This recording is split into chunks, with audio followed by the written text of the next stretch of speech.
Well, from the edge of the Pacific Ocean, we're at Surf Bowl for the title match of today's JBT event. These guys have been going at it a lot lately, especially in the SoCal conference. Cortez Schenck taking on Hatchett for the scratch title, falling on a very tough pattern that played very short today. The pattern was used out in a tournament at a Carolier back east for a summer classic. It was 39 feet, but it was only 31 buff to 39, and it played super short.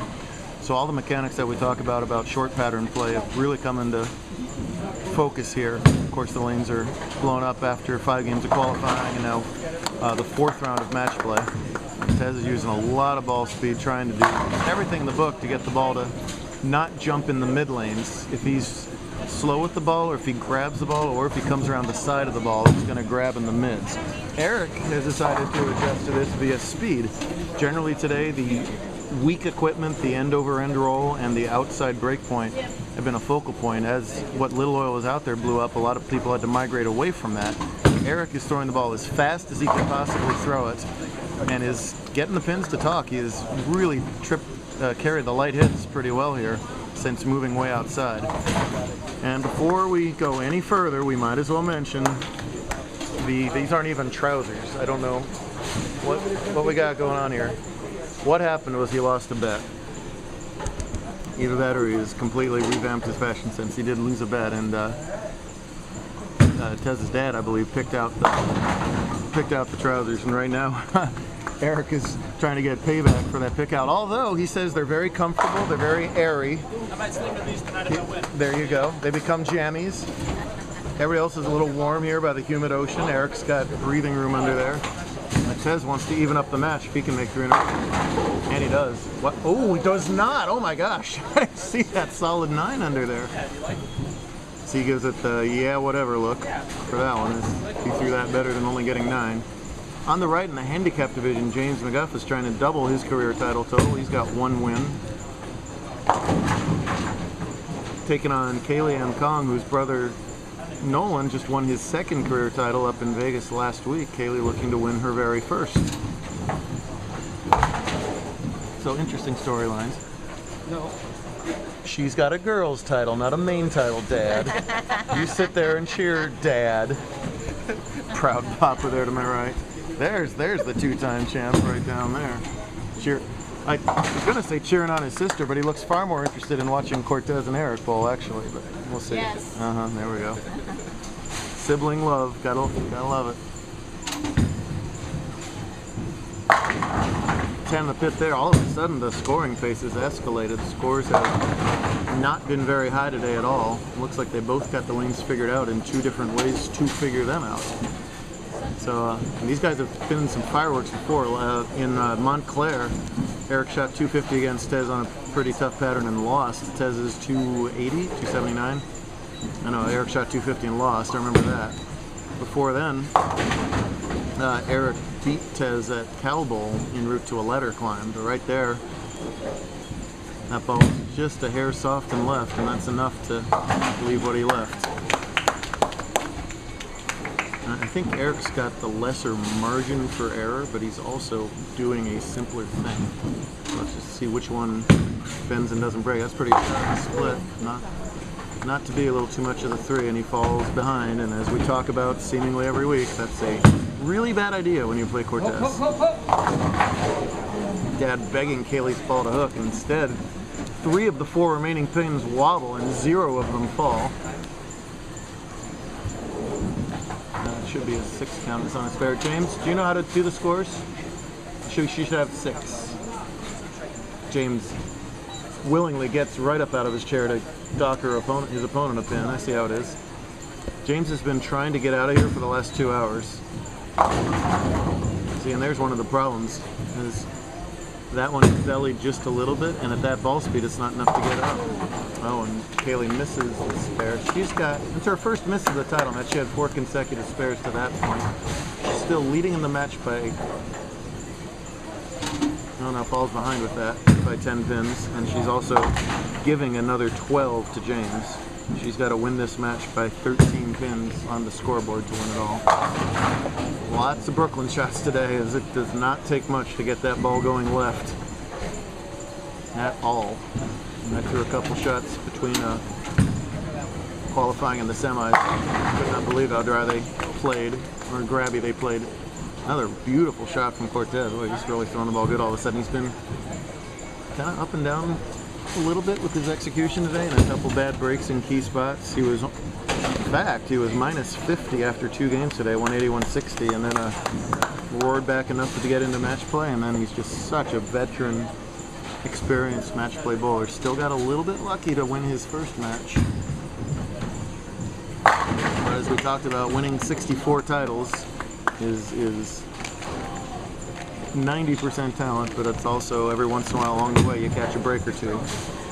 Catch good breaks, catch bad breaks. He had some good ones en route to the title match today, and he is on the precipice of winning his 65th career title, setting the record in Tucson last month. Just a matter of extending. Someone out here bowling this year may someday challenge Tez's record, whatever he sets, and suddenly it's over with here. I think Eric made this bump to the right during the bye round. He was one of the 4 bowlers that earned a bye, and he made this bump to the right primarily then, and it paid dividends. It got him all the way to the title match, when earlier he was doing one of those very early belly high angular shots. So it's a great move. Frustrating for him right now, but made a good run. Tez had Kyle Gilbert had Tez on the ropes, and then Gilbert pocket 7-10 in his 10th frame. We could have lost that match. Brandon Wanders had a chance to strike in the 10th to at least put pressure on him, if not shut him out, and Brandon split. So it's match play for it. It's intimidating to play Tez. You feel like you've got to be perfect every time. When he's on, he bowls so fast. He throws those doubles at you and just bam, bam, double. And you're like, oh my goodness, what happened? Kaylee, meanwhile, still hasn't found the strike shot here in the 7th frame. Leaves another cluster split. Tez getting an assist here from Nolan. Nolan doing a great caddy job right now. That's right. Making Nolan's day right there is what's going on. Nice spare again from Kaylee. That's 6 spares in 7 frames. We got that a split in the 2nd and then whiffed a 9 count in the 5th. So now they are all even on the scoreboard, so it's just that 12-pin handicap difference as Tez rolls a messenger. He's got a chance to blast a 270 out of nowhere, take away some high game points from somebody else. Great view. Want to hear a better deal?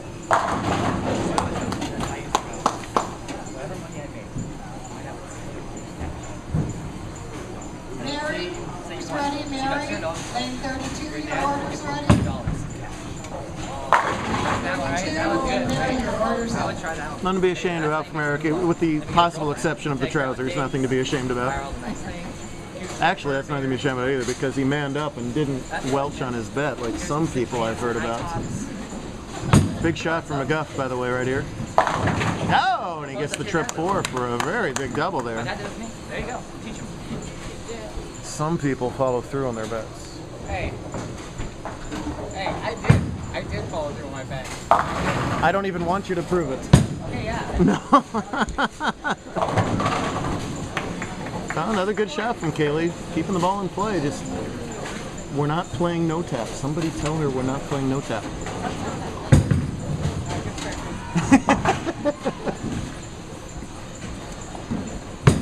Good spare shooter, obviously. Hang on ball, yep. No problem at all with the spares. But will spares be enough? That remains to be determined. Will 279 be the winning total? It may well be. Good heavens, this kid is good.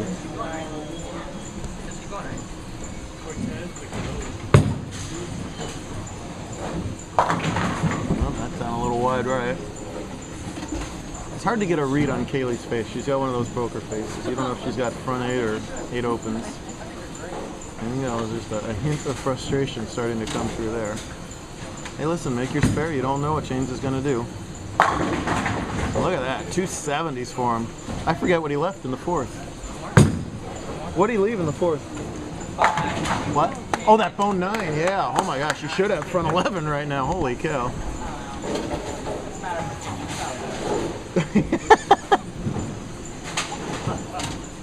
Now McGough has a chance to win this tournament right here.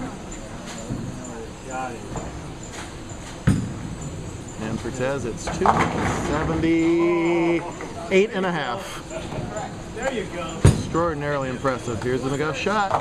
Oh, he gets the late hit to carry. James been around the block a lot. Just a one-time champ, but he was bowler of the year. He was runner-up at the TPC about 3 years ago. Straight A's. Top of the class. Straight A's.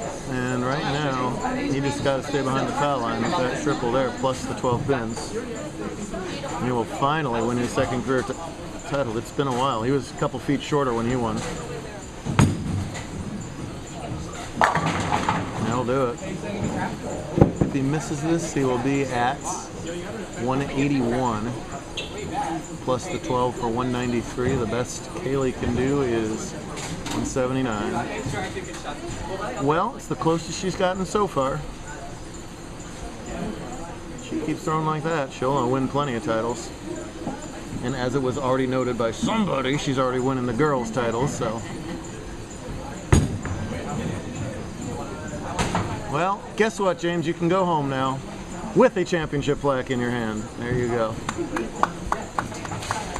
James goes, why do we have to bowl more? Why do I have to bowl more?